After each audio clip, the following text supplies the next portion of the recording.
Hey guys, Mustached here to review Masters of the Universe. Now, I've seen the trailers and have seen the bizarrest flip-flop I think I've seen in a while, although I don't think I understand it at all. That being, certain individuals, the people who want less woke stuff in media in general, that crowd, saying that this movie was going to be woke. And then, when the movie releases, having that very same group of people, led by another voice, Critical Drinker, saying, this movie isn't woke. Despite this being the wokest of woke.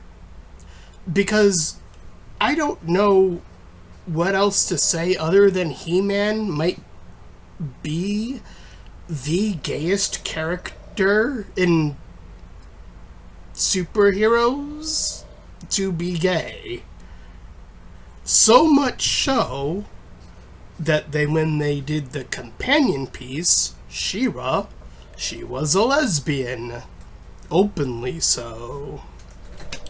So, He-Man is gay. Like, I don't know how this hasn't, like, pierced the point of not that being pretty obvious.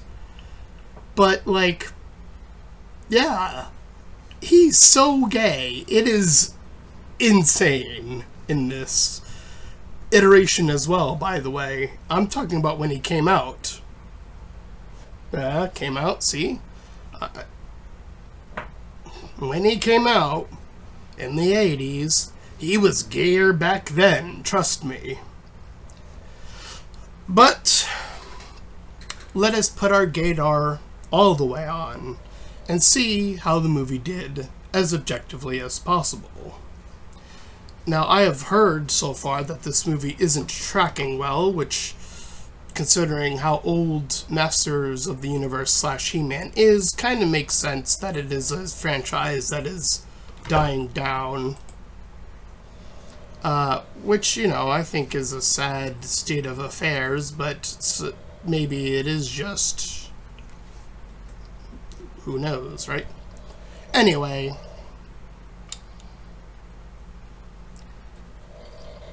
so we begin the movie in a world called Eternia, and we are narrated by Adam, the main character. And Grayskull, the place that looks like a skull, and you would think would be the villain place, that is the source of power. Yeah, that's right. The Grayskull is the power source. Like, this universe is ridiculous. Don't get it twisted. And, of course, with it comes the Sword of Power. But we cut to a young Adam, who is currently complaining to his pet talking cat, whose name is Cringer, I think.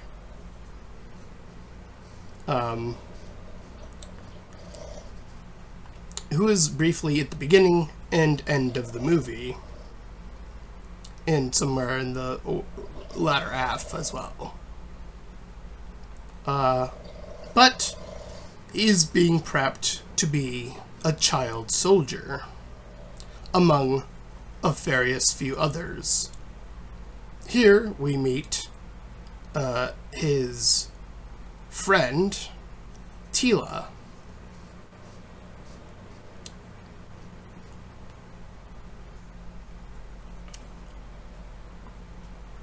So Adam trains, and when we see the trainer guy, played by Idris Elba, when he's given instructions to the others, he's being more aggressive, more confident. But Adam is the youngest amongst the crowd, as well as being the prince of Eternia, this land. But he's also the pipsqueak of the group. Got a bit going on there, right? So, the trainer dad, as I'll call him throughout the rest of the text of the movie, trainer dad decides to give him the light touch of being just you know, kind of just swing your sword around, just do whatever.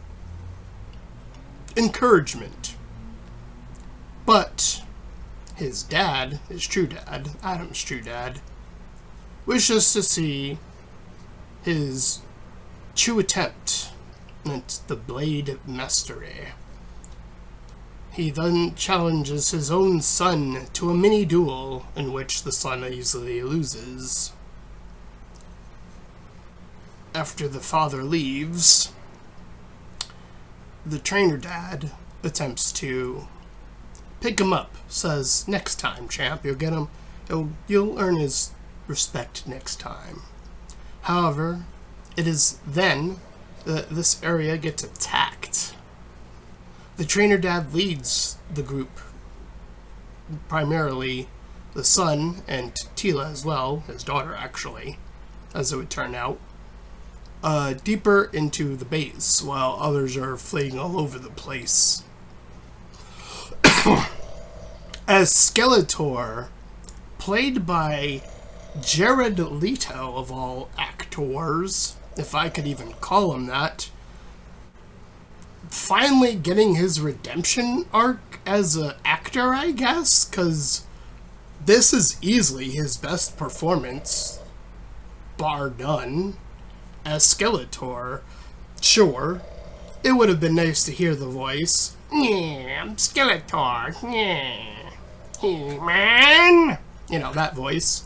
But I don't know. I do think that there is a respect in finding a more sinister voice, a more which is what Leto is going for here, and I do think that gives a, you know, despite his nonsensical nature, Skeletor, at least a little bit of something other than he's a joke villain consistently. Like, pathetically so. Anyway, so Skeletor indeed arrives to face the king. But Adam is taken away, given the sword on him. He's pushed into the portal where his mom had ejected him into. He is unable to hold the sword through transport. The sword ends up somewhere else on Earth. He ends up somewhere else on Earth from the sword. It's pretty straightforward. Not sure how Critical Drinker actually said. I have no fucking clue what had happened to it, but whatever. Anyway, this moment is brought to us by... Just pay the fuck attention to the movie, guy. Come on now. It's not that hard. You saw him let go of the sword. Like, it's pretty straightforward. Anywho, we cut to him, slightly older. Actually, at school at first. So we do a little of a mini montage. It's first at him at school, in a history class, talking about, like, presenting one of the people from his planet as a historian, and of course the kids laugh at him. Then we cut to him in his dating life, where he's trying to date a girl. He's not good at it because you know the real reason why. He's gay! Of course he's not gonna be good at talking to ladies. He's gay. Exclusively gay. He's He-Man, the gayest superhero of all time. There is no gayer superhero. Should point me to one. I'll wait. Good luck. But hey, and I said, let's get on.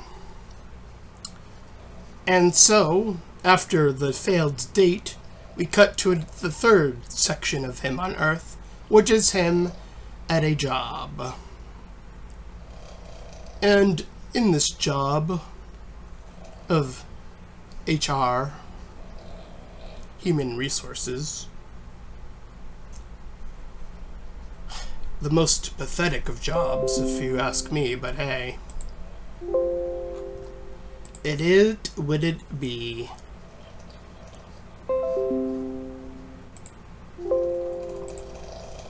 At any rate. So, after being told he is, not good at this whole shtick, he is obsessed now with finding that sword, more so than he was prior. The desire to find it grew and grew, and so he couldn't withhold any longer. Especially when he started to print out or send out messages being like, hey, have you seen this sword? Pointing to the sword that he's been carrying via this, and lost. Somebody contacts saying that they found the sword, and he can't help himself but run out of the building. He goes to the building, he goes to try to collect the sword, he essentially steals it, because, of course. And I think this is a pretty great bit where he, just to acknowledge this, I think this definitively proves he's gay. Because you have the lady clerk who's like, hey, you can't do that. And then later she's like, oh, can we go out? She explicitly asked him as he was leaving. He doesn't even acknowledge her. Like, a straight man would have turned back and said, call me. Anything. He's gay. The gayest superhero on the block. He's He-Man. He's gay. Okay? This is the wokest movie. Critical Drinker, I'm pointing at you. You fucked up. You didn't know this. That He-Man was explicitly a gay superhero. I'm sure you didn't know that.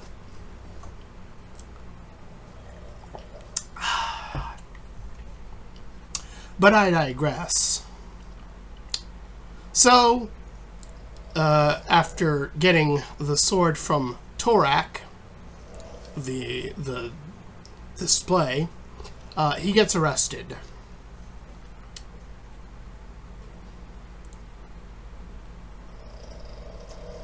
Well, that is before he manages to get home with the sword, that is. But during transport, he did call out with the sword, so it did activate something, not his transformation yet. But it did track a monster. And it also tracked one of our good guys. Teela is back. And Teela, naturally, saves him. She was sort of the one looking out for him, specifically so. Like a little brother, like she literally suggested later in the movie. But she probably already knows he's gay. That's the real reason why she says we need to be in the friend zone after he makes the move. That's why she does that. Think about it. Think about it. Why else would she do that? Anyway. So the monster attacks and hits some vans along the way. They manage to lose the monster very briefly, making their way back to the ship.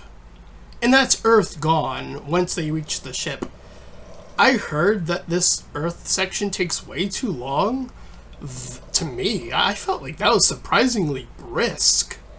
Like, they did not spend that long on Earth at all. the rest of the movies on Grayskull and Eternia, all the CGI stuff, like, respect, like, damn. I wish Sonic the Hedgehog were like that.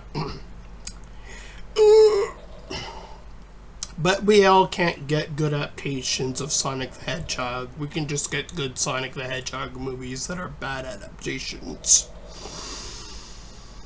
It's okay. It's okay. I can bear it.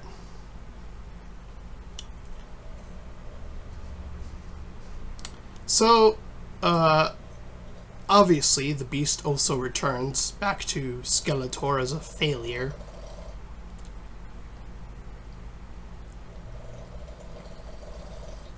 And Skeletor wants the sword for himself, knowing that with that, he would be on top forever. You see, he wants to be a god. He wants the power. If you catch my drift. The power. Anyway.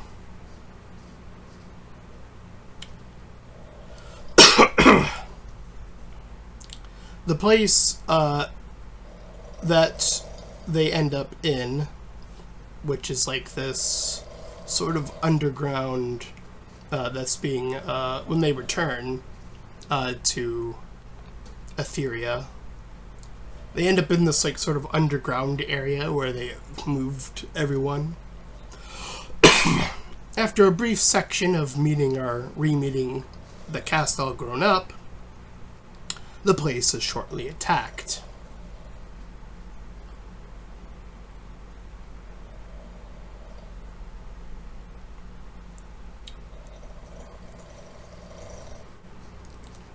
And so,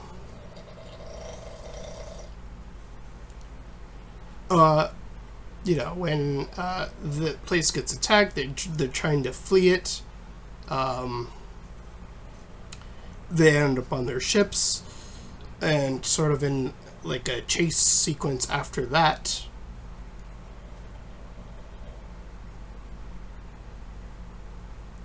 But, hey, you know, it is in between these moments when they land the ship where I mentioned she friend zones him. Like, they land the ship after their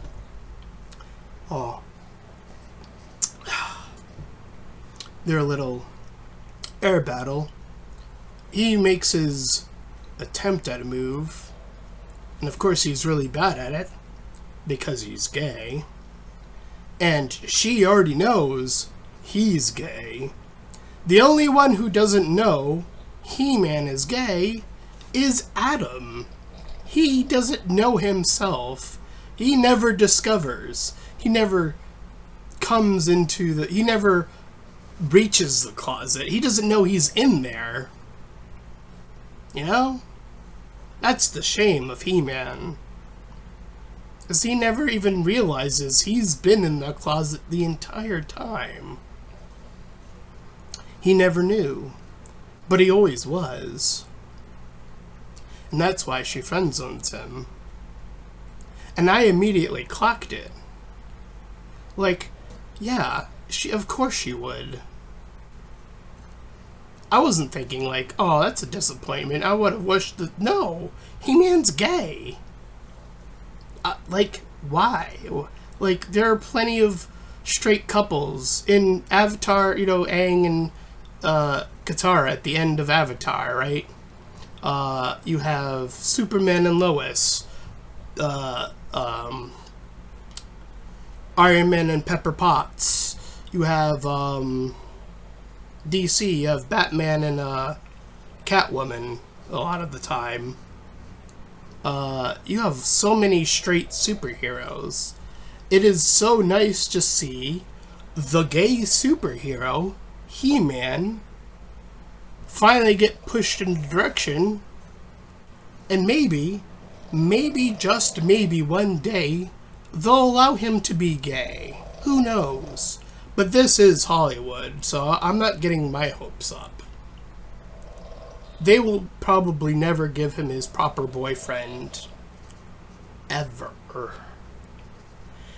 Because that might actually prove to be the actual wokeness window for someone like the Critical Drinker who doesn't know that He-Man is gay.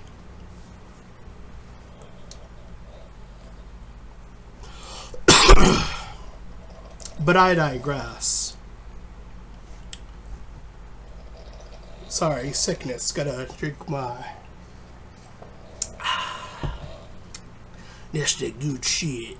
That's that good mango juice, okay? Not sponsored, but whatever. So,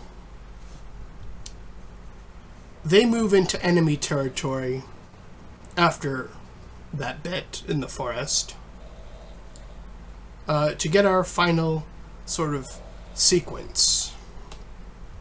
So, they get captured for the most part. He-Man is brought to his own father. He powers up. The father sees this great display, but He-Man's power sort of facilitates in a bad roundabout way. He kind of accidentally kills his own father. I don't think that the movie really noticed that that is what happened, but that is what happened.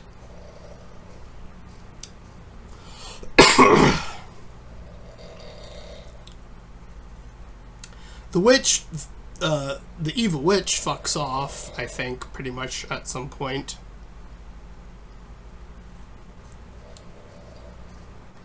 But hey, there is a moment, and I think this is very important, where Skeletor does have the sword, and he says the thing, which I don't think has ever happened in any other iteration of He-Man, ever. And nothing happens. But that's already... But I think there's a reason for that. I think he already has the power. The power. That power. Not the power. The power. If you catch my drift. That's why nothing happens to Skeletor.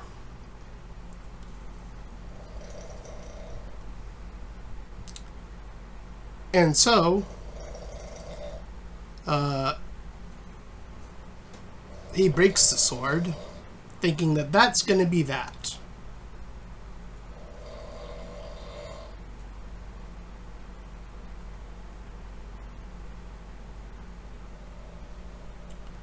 And so, Adam is brought to, like, the prison where he gets to talk to his crew one last time.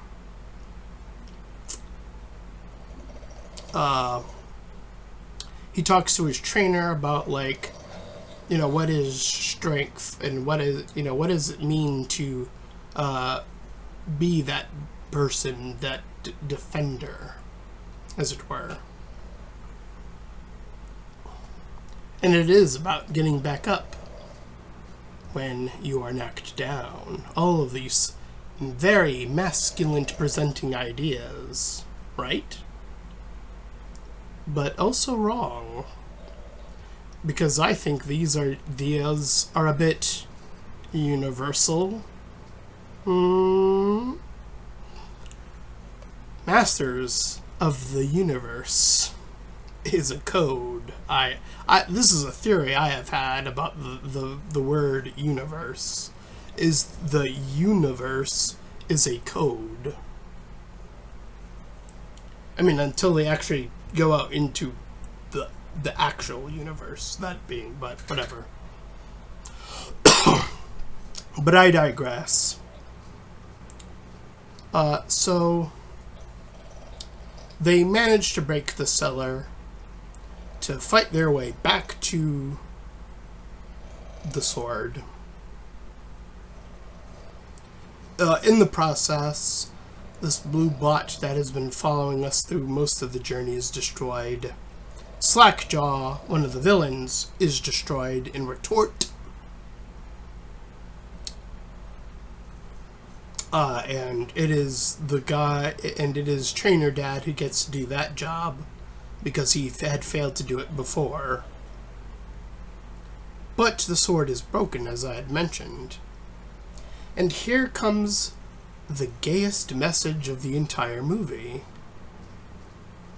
The power was in you all this time. That's gay. Explicitly so. It's not about strength, the lady says. It's about understanding. That's the gayest thing I've also heard. All of these things that she is telling him is embrace the gayness. Embrace you. All of you. You have the power. Because you are gay. Does that not click to anybody? Too bad. That is He-Man.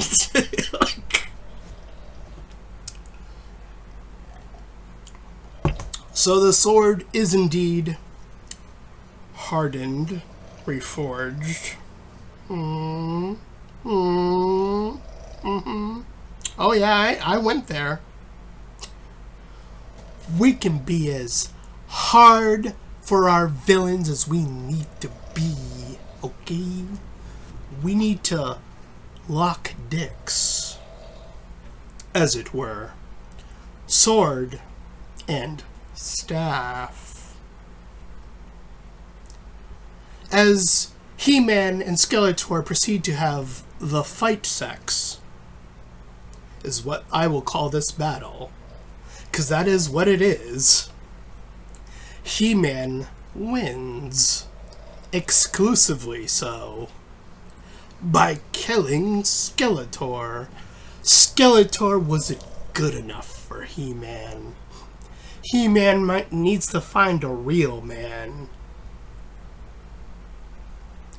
And one day he will match swords with that real man.